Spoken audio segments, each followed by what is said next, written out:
Hola, nosotros somos Tessa, Saúl, Francisca y Auxil, somos estudiantes de la Universidad Autónoma de Baja California y vamos a hablarles sobre el síndrome de Zellweger. Hola, mi nombre es Francisco Ceguera y les voy a hablar de las generalidades del síndrome de Zellweger, siendo este el más grave de las anomalías neurológicas. Para comenzar, sabemos que los peroxisomas están involucrados en diversas reacciones. Tienen un papel muy importante en el metabolismo lipídico. Su matriz, la matriz peroxisomal, contiene más de 50 enzimas que catalizan reacciones.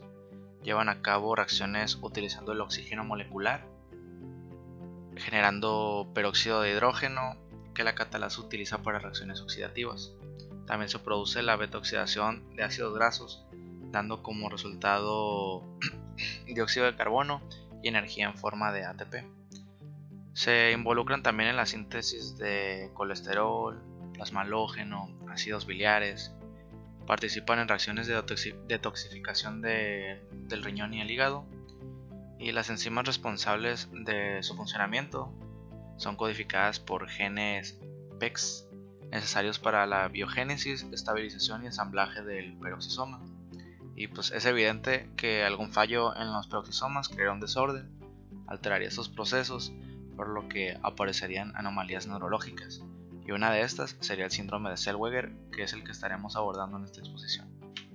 El síndrome de Zellweger es un desorden congénito, poco frecuente, que se caracteriza por la baja producción de peroxisomas, especialmente en órganos encargados de la detoxificación y depuración del cuerpo, como el hígado y el riñón. Es uno de los casos más serios causados por el desorden de los peroxisomas, como ya he mencionado anteriormente. El síndrome de Zellweger se produce por la monosomía parcial en el cromosoma 6PEX. Una monosomía parcial es una condición genética en la cual hay una deleción parcial del brazo corto del cromosoma. Una deleción es un tipo de mutación genética en la cual se pierde material genético, y esto puede ser desde solo un par de nucleótidos de ADN hasta todo un fragmento completo del cromosoma. El síndrome de Zellweger se transmite a través de un mecanismo de herencia autosómico recesivo. Este tipo de mecanismo es una de las formas en que un trastorno o enfermedad se puede transmitir de padres a hijos. La herencia autosómica recesiva quiere decir que se deben heredar dos copias mutadas del mismo gen. Desde la primera descripción de una enfermedad humana por alteración de los peroxisomas, se han identificado diversos trastornos por disfunciones peroxisomales hereditarias. Su frecuencia excede de 1 sobre 20.000 personas y su expresión clínica es bastante variable, con afectación del sistema nervioso en su mayoría de los casos. Los peroxisomas proliferan por fisión. Las glicoproteínas destinadas a la formación de la membrana de dichos organelos y la matriz son sintetizados en ribosomas libres y penetran en el citoplasma para ser orientados o incorporados en el organelo preexistente.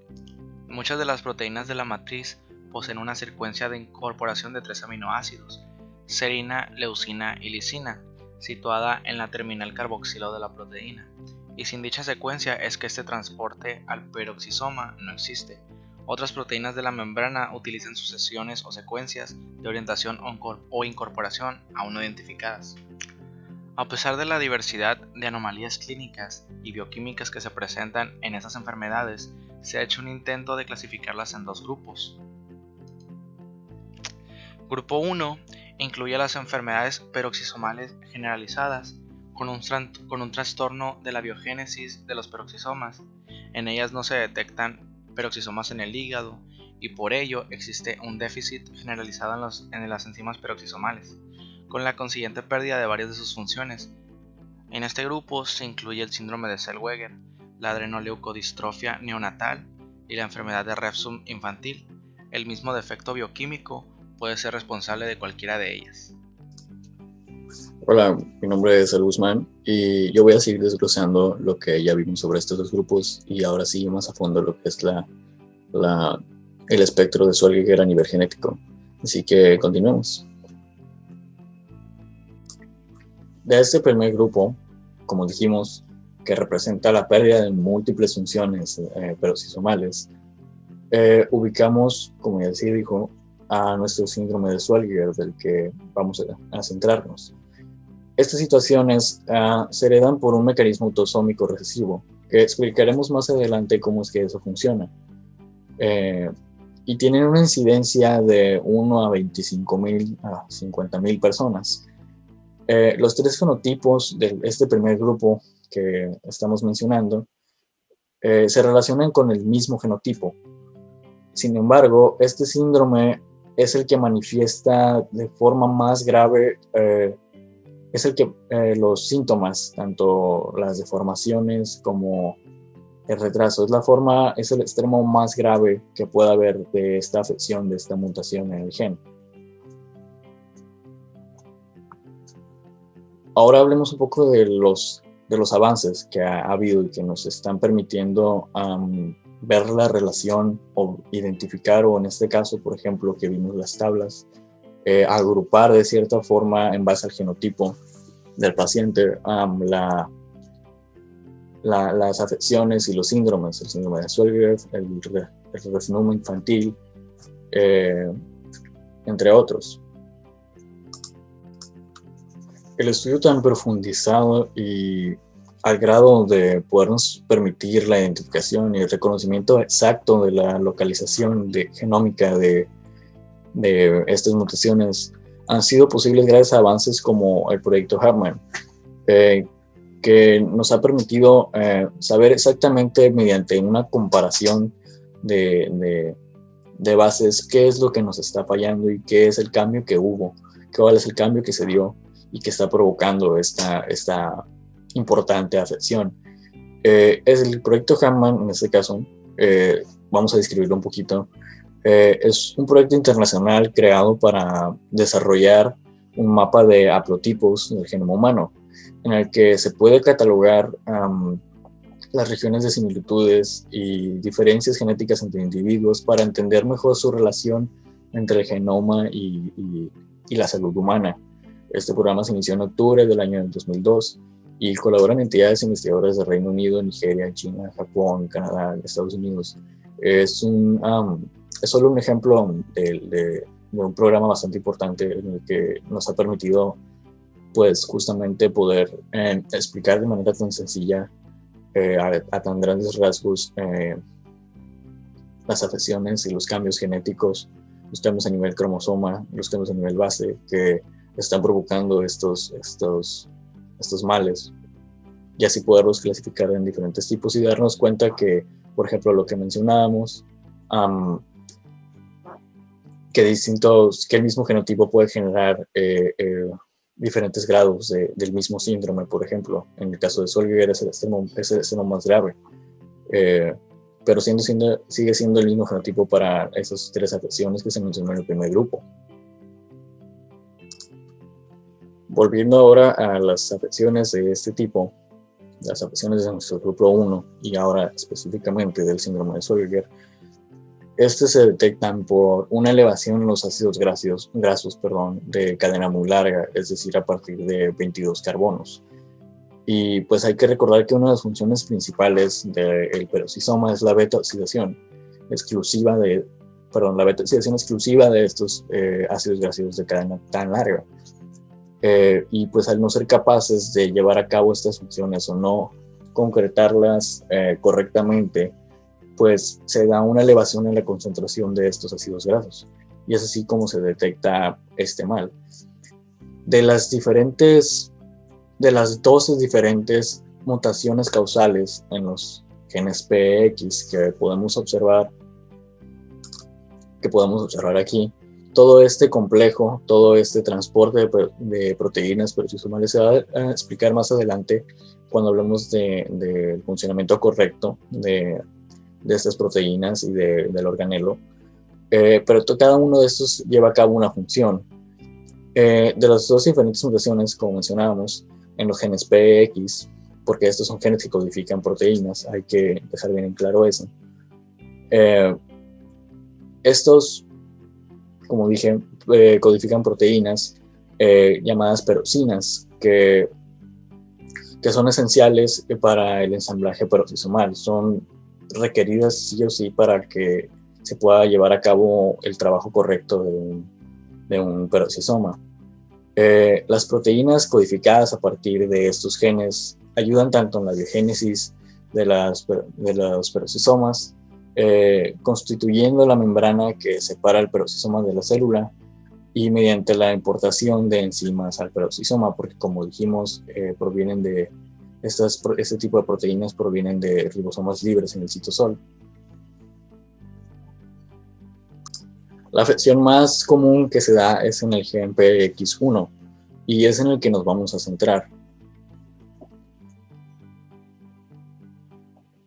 El factor de PX1 es conocido como el factor de biogénesis peroxisomal o peroxisomal biogenesis factor 1. Ahora hablemos de su ubicación. Sé que en pantalla están viendo a lo mejor muchos números que no entendemos por ahora, pero ahorita se va a entender muy fácilmente. ¿Cuál es su ubicación? Este gen se halla en el brazo largo del cromosoma 7, que más específicamente, como marca ahí su ubicación, se encuentra, digamos, coordenada por ahora. Ahorita vamos a explicar bien cómo se le dice. 7Q21.2, que se leería más bien, perdón, como 7Q21.2, perdón. Que para desglosar un poco, y pues como principiantes en genética, esta ubicación se le debe conocer como locus, que es la ubicación del gen en el cromosoma. Y lo que primeramente nos vamos a fijar va a ser en el número que viene al principio, el primero. Este número nos va a indicar en qué cromosoma se ubica el gen que estamos buscando, en este caso el PX1. Después, la Q. ¿Qué nos indica la Q? Como podemos ver, tenemos abajo a la izquierda un pequeño orden de cómo vamos a leer estas cosas. Luego tenemos el número, que sería el número del cromosoma. Después tenemos la Q, que en este caso significaría kiwi, y nos indicaría que nos tenemos que centrar, que la ubicación que buscamos del gen está en el brazo largo. Si dijera una P, significaría petit, que viene del francés, que significa pequeño. En ese caso estaríamos hablando del brazo corto, pero aquí nos vamos a concentrar en el brazo largo. Después, el siguiente número nos indica lo que es la región. Las regiones se dividen desde el centrómero hasta los telómeros del cromosoma. En este caso nos tenemos que ubicar en la región 2. Después viene la banda, que sería la banda 1, y la subbanda que viene después del punto, que sería la subbanda 2. De esta forma saldría así: nuestro gen que buscamos, el gen PX1, se encuentra en el brazo largo del cromosoma 7, en la región 2, banda 1, subbanda 2. Y este gen es el afectado en el 70% de los casos, así que es por eso que nos vamos a centrar en él y por eso es que está siendo tan importante para nosotros. Muy bien, ahora ya teniendo bien identificado el gen en el que nos vamos a centrar, existen, para que vean la diversidad que se puede dar, existen más de 114 tipos de mutaciones diferentes de este síndrome, las cuales pueden tanto reducir o eliminar completamente toda la actividad de la proteína PX1P, que es la que codifica, es la proteína que codifica PX1, perdón. Y pues insuficiente de este funcionamiento, pues las enzimas no son necesarias, no son capaces de transportarse correctamente a los peroxisomas, dejándonos a células que pues contienen, como ya había mencionado, peroxisomas vacíos que no pueden llevar a cabo sus funciones habituales. Existen dos mutaciones del gen PX1, que son las más frecuentes en el síndrome de Zolliger, que son las que vamos a mencionar. Por un lado, como se puede observar ahí, la superior, la GLI843-ASP, en donde se sustituye un aminoácido de glicina por el aminoácido de ácido aspartico en la posición 843, de ahí su nombre, lo que conduce a la reducción de las concentraciones de la proteína PX1P, que ya habíamos mencionado, que pues, es codificada por el PX1. Esta mutación puede ser tanto conocida como GLI843A, así como G843D. y tiende a manejar los signos o síntomas del extremo menos grave del síndrome de Zolliger. Por otro lado, la segunda mutación, que lleva el nombre 1700FS, es mucho más frecuente y da lugar a una síntesis de la proteína PX1P anormalmente corta, y que no tiene ninguna funcionalidad. A este se le conoce como, ya dijimos, 1700FS, y pues representa el extremo más grave del síndrome.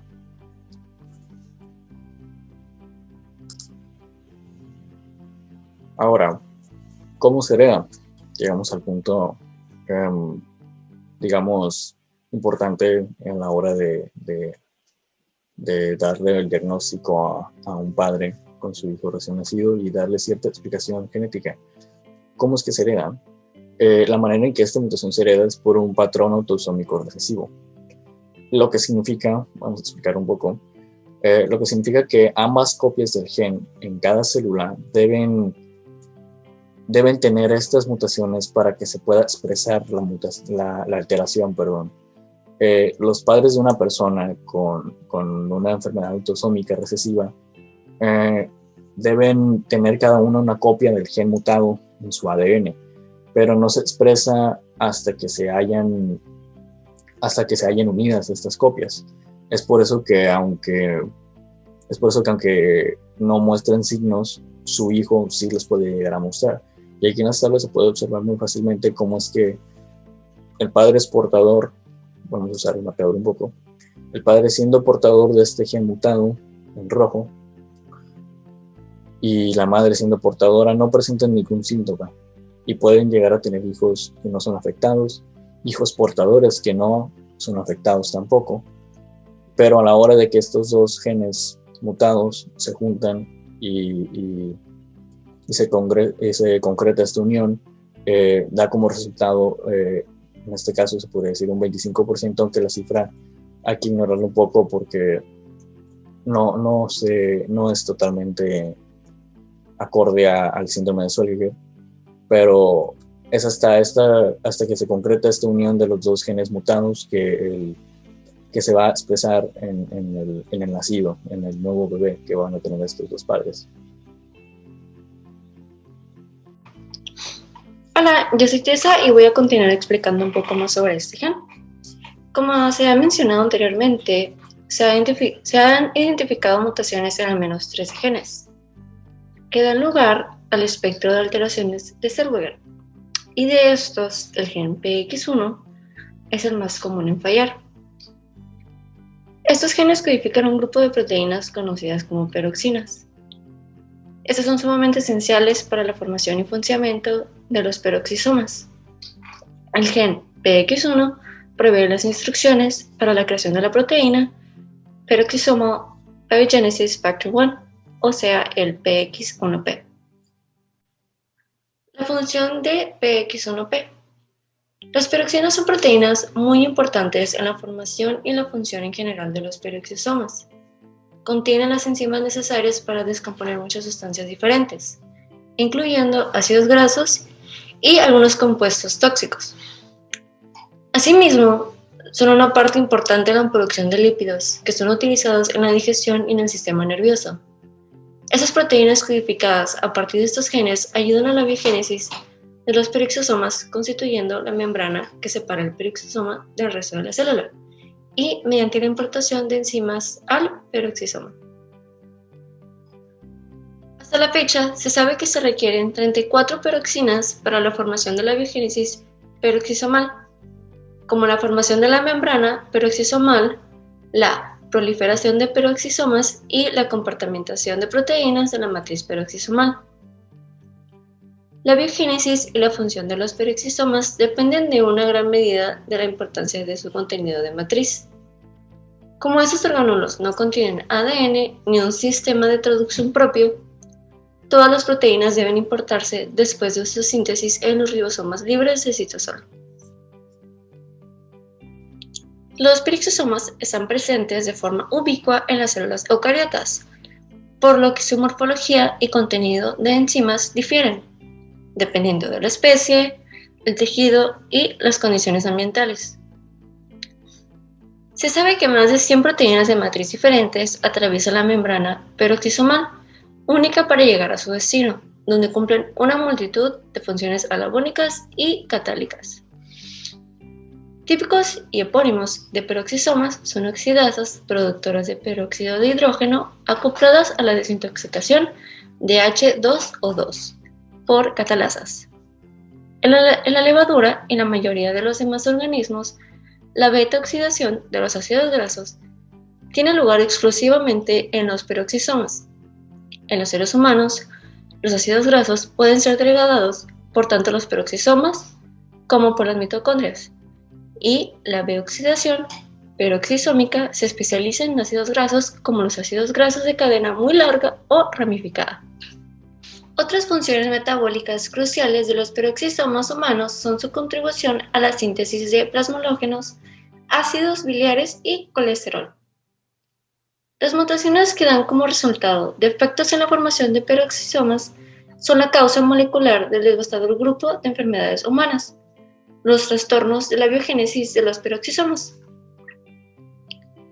La disfunción de los componentes de la maquinaria de importación de proteínas peroxisomales conduce al espectro del síndrome de Zellweger. Hola, mi nombre es Agustín Ornelas Orozco y a mí me toca explicar qué ocurre celularmente. Pero antes de abordar qué ocurre, hay que recordar la biogénesis. Recordemos que la biogénesis es la formación de nuevos peroxisomas a partir de dos situaciones. La primera situación es por crecimiento y división de los ya existentes, y la segunda situación es mediante la fusión de diferentes vesículas que aporta tanto la mitocondria como el retículo endoplasmático. En la primera situación tenemos un peroxisoma maduro que entra en contacto con el retículo endoplasmático, el cual le aporta diferentes lípidos de membrana para aumentar el tamaño de la membrana del peroxisoma, para que posteriormente mediante estrangulación el peroxisoma se pueda dividir en dos peroxisomas inmaduros, a los cuales se le va a incorporar diferentes enzimas o proteínas para su posterior maduración, es decir, le da su función. En el segundo caso, como mencioné, la mitocondria y el retículo endoplasmático aportan diferentes vesículas que al fusionarse crean un peroxisoma inmaduro o en crecimiento, al igual que en el caso anterior, se le incorporará diferentes proteínas o enzimas para su maduración. ¿Por qué es importante conocer esto? ¿Por qué es importante recordar esto? Bueno, los bebés con síndrome de Zellweger no pueden realizar la biogénesis de peroxisomas de forma correcta. ¿Por qué? Bueno, aquí es donde comienza a manifestarse el problema con el gen PEX1, ya que si el gen PEX1 viene defectuoso, la proteína PEX1P vendrá defectuosa. ¿Cuál es la función de la proteína PEX1P? Bueno, es la de transportar proteínas al interior del peroxisoma, es decir, hacia la matriz. Por lo que si PEX1P no puede transportar proteínas dentro del peroxisoma, estas estarán vacías, por lo que serán disfuncionales, o sea, no podrán realizar sus tareas. ¿Qué tareas? ¿Por qué es importante el peroxisoma? Bueno, recordemos que el peroxisoma tiene diferentes funciones metabólicas. Por ejemplo, participa en la beta-oxidación. ¿Cómo participa en la beta-oxidación? Sí, la beta-oxidación ocurre en la mitocondria. Bueno, para que se lleve a cabo la beta-oxidación, se necesitan activar los ácidos grasos. ¿Cómo se activan los ácidos grasos? Bueno, esto es gracias a la acil-CoA-sintetasa, la cual ayuda en la formación de acil-coenzima A, el precursor para comenzar la beta-oxidación. En la membrana del peroxisoma se encuentran todas las enzimas necesarias para la activación de los ácidos grasos, así como para la biosíntesis de ésteres lipídicos, ya sea acil-CoA-sintetasa, acil-CoA-reductasa, etc. Por lo tanto, un peroxisoma disfuncional no va a poder llevar a cabo sus funciones correctamente, entonces no va a poder llevar a cabo la beta-oxidación correctamente. Un problema con la beta-oxidación es un problema metabólico. Un problema metabólico que se refleja con hipotonía, debilidad muscular y falta de crecimiento postnatal. Los peroxisomas también tienen un papel importante en el desarrollo cognitivo. ¿Por qué? Los peroxisomas participan en la formación de plasmalógenos, que son los fosfolípidos más abundantes en la mielina. La mielina ayuda es algo que rodea los axones y que ayuda a que los impulsos y las señales sean más eficaces y más rápidos. Por lo que, a ausencia de peroxisoma, hay una deficiencia de plasmalógenos y por lo tanto de mielina, y causa problemas cognitivos en el paciente con síndrome del Weber. Los peroxisomas tienen una función en la desintoxicación, por lo que en una persona sana, tienen mucha presencia en el hígado. Pero en los bebés con Zellweger no hay peroxisomas en el hígado. De hecho, el hígado presenta fibrosis hepática, es decir, es una cicatrización desmesurada que causa que se acumule tejido conectivo en el estómago de las células del hígado, lo que provoca una hepatomegalia, que pues, es el aumento del hígado a unos tamaños desproporcionados. Resumiendo lo dicho, tenemos una alteración en el gen PEG que causa una alteración en la proteína PSNP, la cual no puede llevar a cabo sus tareas. Por lo tanto, no transporta enzimas al peroxisoma y el peroxisoma no puede llevar a cabo su función en la célula. Por lo tanto, no hay beta-oxidación, el hígado no cumple sus funciones, no se crea mielina y por lo tanto presentan todos los problemas fisiológicos de un bebé con síndrome de Zellweger, que sean alteraciones neurológicas, psicomotoras, auditivas y visuales. Y eso sería todo por nuestra parte. Muchas gracias por su atención.